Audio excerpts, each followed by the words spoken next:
see me there. Hold on. There we go. All right. Let me move my big head in the way. Welcome back to the channel, everybody. So, first, I'd like to say thank you very much to Dennis King of Redline Tuning Solutions in Daytona for making sure that this 4.8 stayed together for as long as it has. It's been fantastic. Tune's always been fantastic. And any issues I've had, he's been willing to help. So, it's been fantastic. Shout out to FTI for an awesome transmission, fixing torque converter problems, helping me out with all questions I had regarding torque converters and all that. They also hooked me up with my PST drive shaft. So huge shout out to them. They have made sure that the car is running top notch all the time. What else? Who else? This car is pretty limited. All my friends that have given me information and sorry, just reading a text, my bad. Anyways, yeah, just all the people that have helped me out. Lots of friends have input.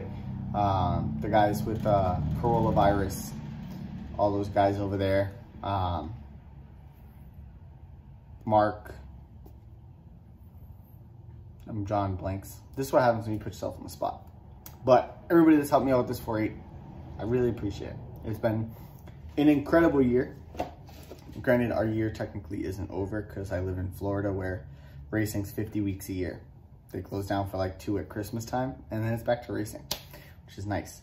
But it is now my winter time. And it's my winter time because being at FL2K this weekend showed me that I enjoy competitions. I enjoy events. I enjoy the atmosphere and everything like that. And unfortunately, that doesn't happen as much with this motor in this chassis because it's not legal for most import events, which is where I normally run this car, like IFO, Honda Day, things like that. Now, with that said, we're not going to a Honda chassis. The chassis is not going anywhere. Little Red is staying with me. I love this car. But this power plant, hold on, the 4.8, that's going somewhere. It is currently pending. The 4.8 long block is pending. The converter is pending, and the Holley is already pending. That leaves the turbo system, and intake manifold. I'm keeping the injectors because I'll use those again. Most of my fuel system will stay the same. The Magna fuel will stay the same. All that stuff will stay the same. The intercooler will go with the turbo parts, which is also potentially going. I already spoke to someone that might be interested in it. So that stuff could all go away. We're going K24. So, as you can see, I have my lovely CSS t-shirt on. I've already spoke to Jeff about getting a motor started, making sure, discussing what we need to use for parts and things like that. Sean hit me up and told me he's got a block ready for me with a crank. Jeff has some pistons and rods on the shelf that I can purchase. He also obviously has cylinder support systems on deck. So once I'm situated, once the 4.8 goes, that's when I'll start rolling into getting more things taken care of. And we're gonna go on a 62 millimeter turbo because that's what forced induction sport is allowed. And that's kind of where I want to aim the car, in that street car-esque class area, I guess. This means we're going to have to do some modification to the subframe in this car because it needs to have a different steering unit. The turbo placement's going to be fabbed up. There's going to be a lot of fab work, which I see as an opportunity for myself to better myself in what I do every day. Because in case you don't follow on my Facebook channel or my Facebook or on my Instagram or anything like that, I'm a machinist during the day and then I leave.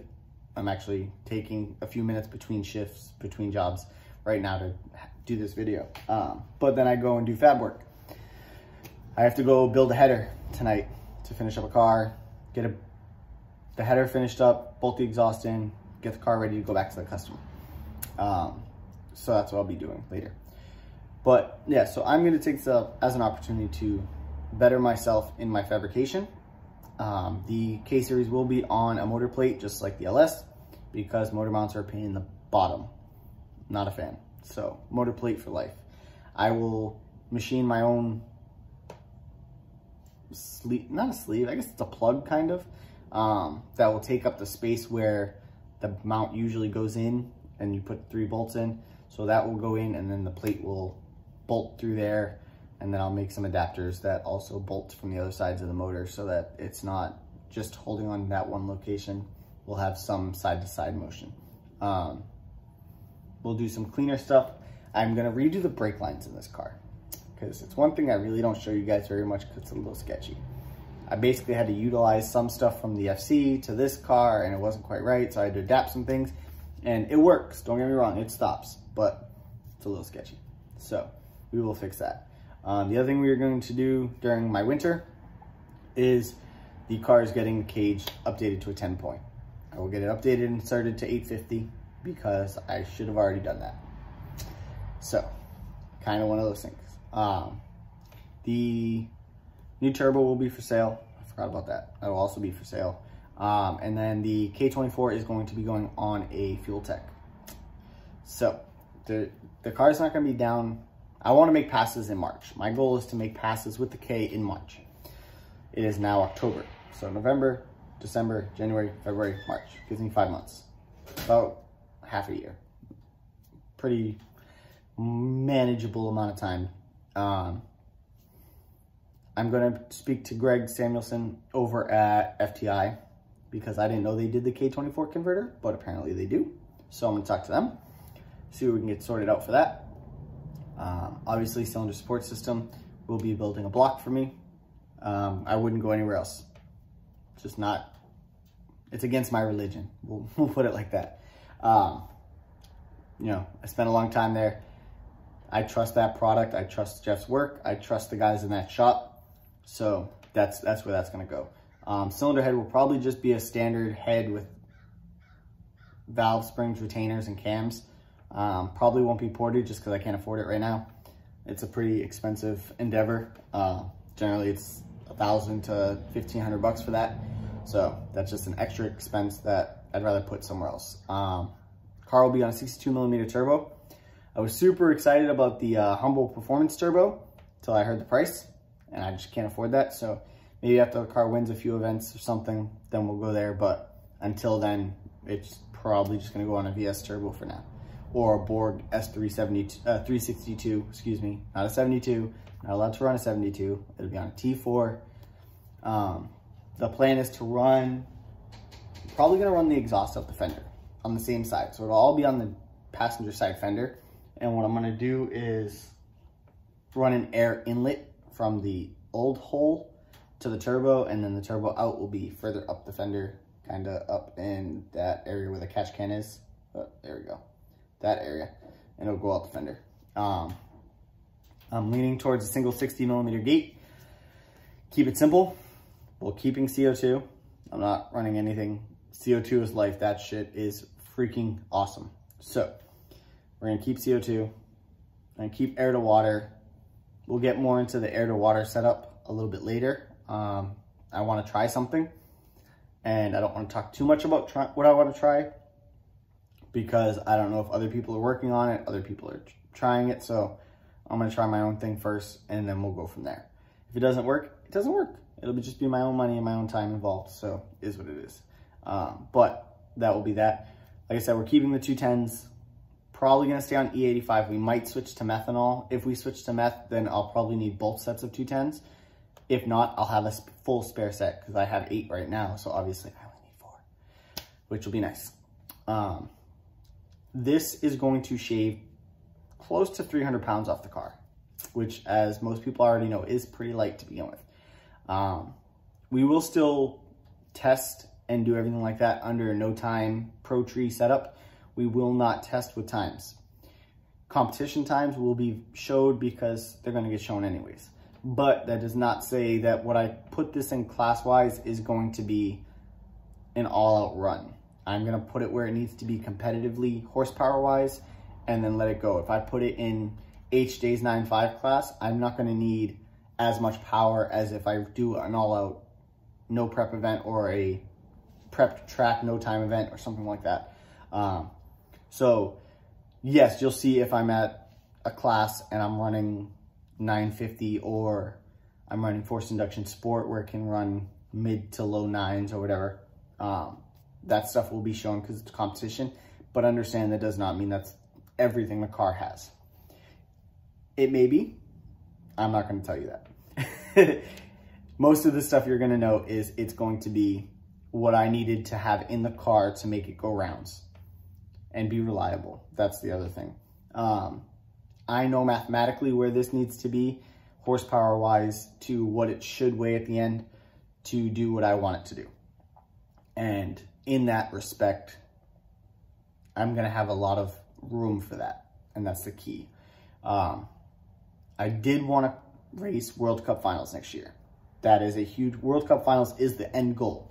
The end goal is to race at the Super Bowl, right? Everybody wants to play in the Super Bowl. World Cup finals is the drag racing Super Bowl. So that is my end goal, which is part of the reason we're going to a K-Series, because that puts me in, I qualify now. This eliminates my domestic motor and import chassis. With that said though, I'm not sure what I have to weigh yet for the class that I would generally try to run.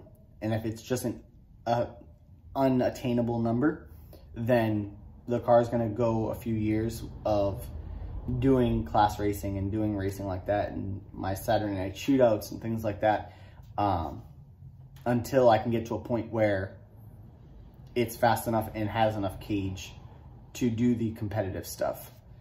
Sorry, getting a phone call. Damn spammers. There's a lot of room in there to adjust, but I know that in Street Fighter, you can be 2,400 pounds and you don't have a turbo limit on a 4-cylinder. However, those guys are going fast, like 6 seconds, quarter mile fast. I'm not going to be there, not for a long time. But goals and aspirations, you want to get there eventually, right? So my problem is the car is very light. It is very, very light. So I got to see what they want me to weigh it with a 4-cylinder and a turbo. Because if I can run True Street or Super Street or something to that effect, then I can probably make something work, make a run at it. But if not, we'll wait a couple of years. We'll do the other events, the other import events and stuff like that. And we'll just do that. It's going to do its Mexico stuff still. That is still the plan. But again, because of that, because of doing the no time events and shootouts and things like that, it's just not, full times won't be discussed. The fastest ET in the car, the fastest mile an hour, all that stuff will not be discussed. Most of the time, I'm only going to share quarter mile times. 1/8 mile stuff and down, maybe a 60 foot here and there if it's really, really good. But other than that, you're going to get from about the 1,000 foot up, because that keeps my 1/8 mile information tucked away, which ideally keeps me out of trouble. So with that being said, it's been fun, but it's time to get back to Honda. So we're going to get rid of the 4.8 and the big turbos, and we're going to go to a smaller turbo and cut our displacement in half. Hopefully this works out. I hope it does everything I'm hoping it will do. Because like I said, we're saving quite a bit of weight off this car. That also means it's probably going to wheelie. I'm going to poop myself. Just know it is what it is. So this is a boring 15-minute video explaining the future of the car, but it had to be done. I want to do what I want to do. I want to be competitive where I have fun, and I have fun at import events because I'm an import guy, and that's fine. I like domestic stuff too, don't get me wrong, but I have more fun at the import events. And FL2K just showed me that I just don't have enough to compete with these V8 dudes in the import chassis and stuff like that at events like FL2K. So if I can make power way less, then it benefits me overall. And like I said, the motor swap alone is like a 300-pound difference from motor to motor. Then we're not including air-to-water intercooler, turbo size, miscellaneous little things that are going to add up. All that stuff is negated switching out. So it's going to be a pretty hefty change. So I hope you guys enjoy. Comment, like, share, subscribe. Tell me I'm out of my goddamn mind because I'm taking a perfectly running racing car apart to go to a Honda 4-cylinder. But we're going to do it. And we're going to go fast. So buckle up.